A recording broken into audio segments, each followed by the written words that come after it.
Okay. I thought an interesting last kind of game format as far as being real and live tackling and everything that I thought we got some things done that I was hoping to, as far as I thought the passing game looked really well after a slow start. I think Matt after that, we had 4 incompletions I think the rest of the day after starting 1 for 7. But it was critical. We kind of had a decent understanding after these games of our run game. That was more critical to get our passing game with Robert healthy, to get those guys on the same page in the Marquise lead. And so I thought that showed today definitely. It was great to have him back, and then to have Marquise make the plays that he did was really something that we needed to see. And then if you, on the other side of the ball, wanted to really try to run the ball against our first defense and make sure that we were holding up against the run. I thought we did pretty well for the most part. And I think we got out of a very physical game pretty healthy. I think we had some smaller injuries. I don't have a report yet, but I don't think anything major. Did Marquise Lee win that slot job today? I don't know that. We'll go back and look at it and figure that out. And we still have 2 weeks for the opener. He definitely showed that he's going to play a lot. Whether he's going to start or not, I don't know that yet. How come Dylan Baxter was maybe 4th running back up or so? Well, we had 2 different sidelines, and so he basically, as we went this morning, was the 3rd tailback. We went with Curtis. DJ was kind of a mixed deal for certain plays and stuff, but they were both playing. DJ really, we didn't know if DJ was going to go, so he really wasn't in it, but we were going Curtis, Amir, and then Dylan.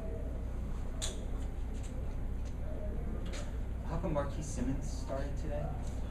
Just, we looked at that position, and he had a really good week, and so we looked at it and gave him the nod and then flopped him in the second half and let the guys flop in the second half.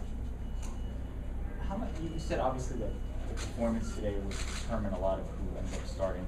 How much should we read into who didn't start? How much that will impact who's Well, I think basically who started today would have probably been who would have started if we played a game.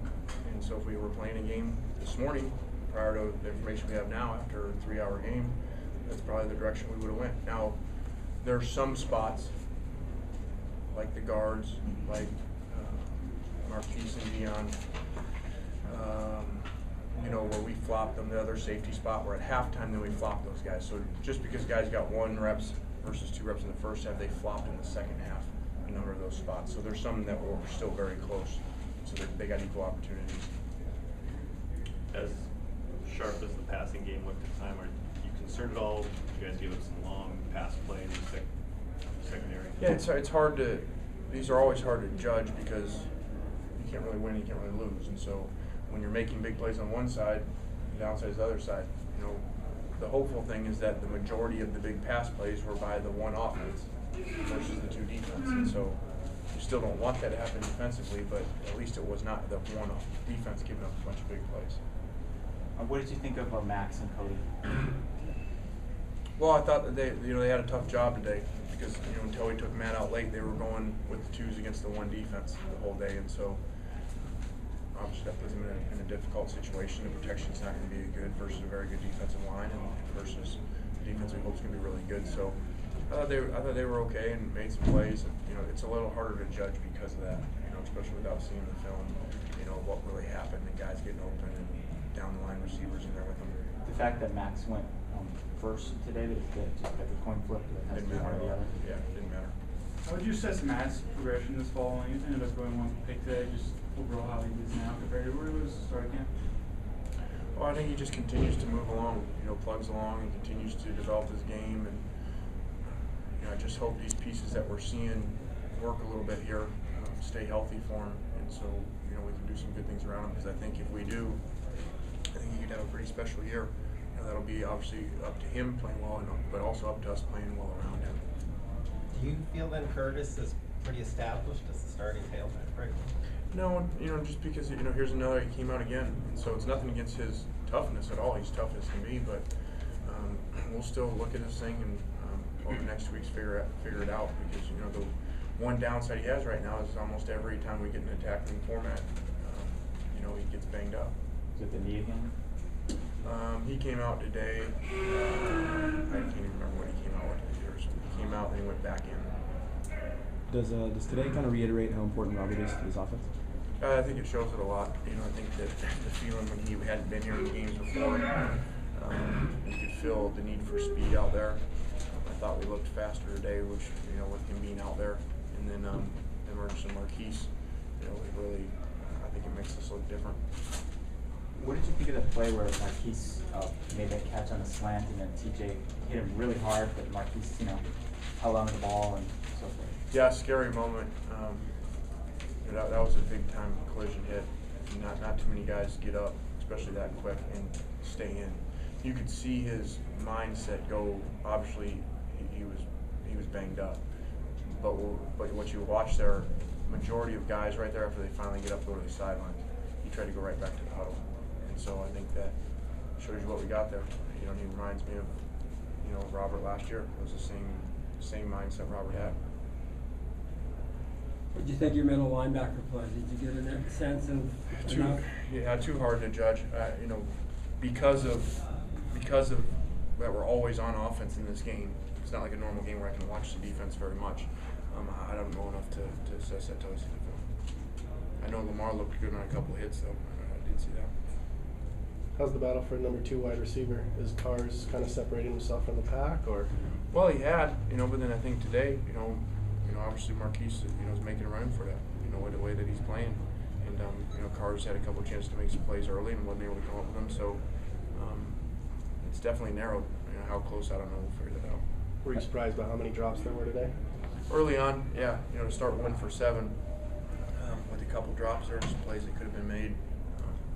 Then I thought we got better after that going along, and a bunch of, I'm not going to name a bunch of young guys, because a bunch of young guys continue to make plays for us. But the one guy that you weren't used to seeing with Junior Palme looked really good in there. You know, here's a kid that's 245 pounds, you know, lining up at tight end and barely knowing what to do.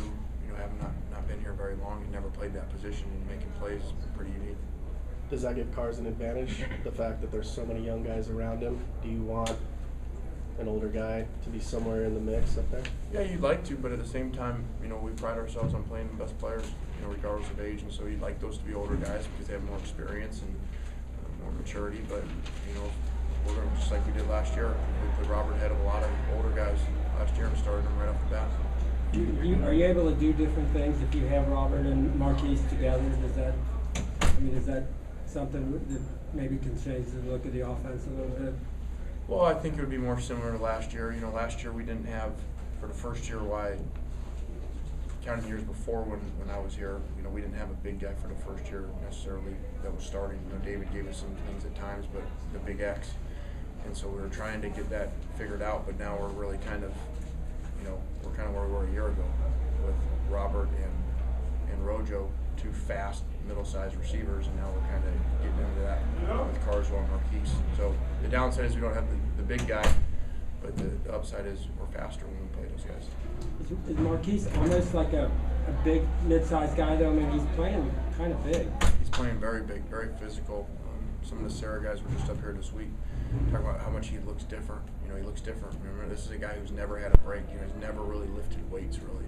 He's always been doing track, basketball, football his whole life, and so just a little bit of time we've had him, he's already changed, become more physical. You gave out 2 scholarships yesterday. I think to some fans it will sound interesting with the scholarship limits and everything like that. But what's the reasoning behind it? Well, it was just, you know, school starting tomorrow.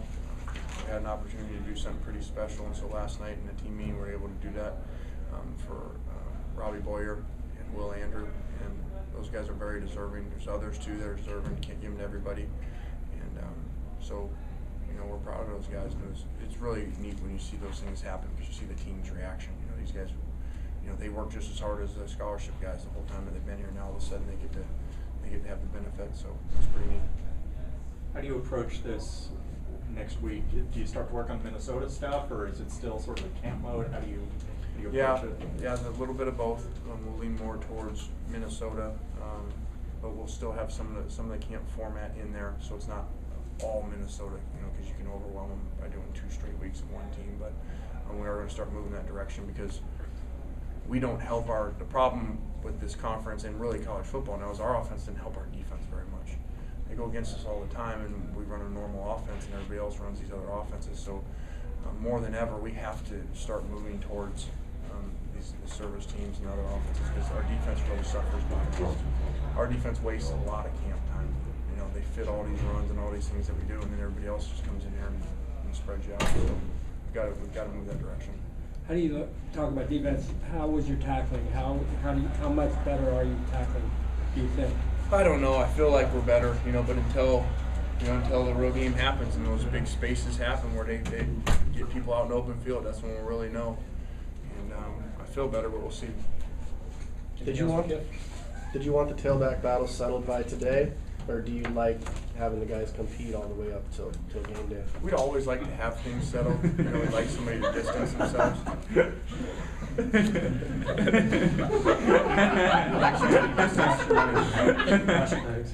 themselves, but it really necessarily hasn't happened, so we continue to battle away. What does it do to the coaching staff in terms of just having to keep talking about the position battle? It is what it is, you know, and so we'll figure it out, and hopefully somebody will emerge, so we won't have to keep talking about it, but at the same time, it keeps it competitive too. Can I talk with any of the guys about the new celebration rule, and obviously it's a scrimmage setting in terms of what to do? Sure, yeah, we've addressed that, and they understand how significant those penalties can be in those situations, and even in our practice, that's why, you know, as you watch our practice, hopefully what you've seen and what I've seen, that we've even eliminated it there so that we're not creating those habits of guys doing that. You know, like Nikel's long return today's a classic one in practice where a guy starts high stepping or taunting. So we've really tried to practice the same way the game will be. How about your punt return decision making? Is that something you gotta work on a little bit? Well, yeah, we'll look at that. Unfortunately, Nikel put one on the ground today. He was kind of the front runner coming into the day. But the number one thing is going to be catching the ball, especially now that so many people have gotten a spread punch. You don't get as many returns as you used to because of the style of punting that goes on. So catching the ball is more critical than the return itself. Thank you.